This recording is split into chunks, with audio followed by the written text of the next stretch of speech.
Question 1. Austin had 2 times as many stamps as Ari. After Austin gave 50 stamps to his uncle, so Austin minus 50, they had the same number of stamps. So how many stamps did Austin have at first? Okay, so we know that this is an identical AND question because they end up with the same number of stamps. So let's draw our models. We know that in the end,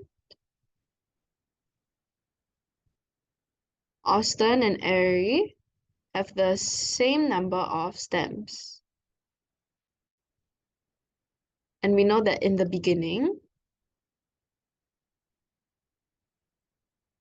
Austin had 2 times as many stems as Ari.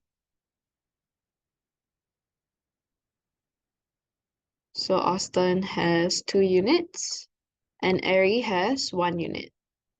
And we know that in order for Austin to have the same number of stems as Ari, he had to give away 50 stems to his uncle. So he went from 2 units to 1 unit.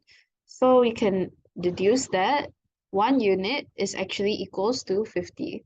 So let's write this out. 1 unit represents 50. So we want to find how many stems Austin had at first, which is 2 units.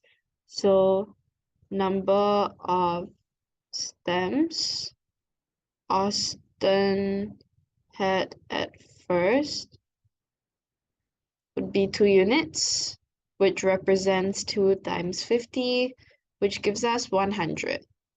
So this is your final answer.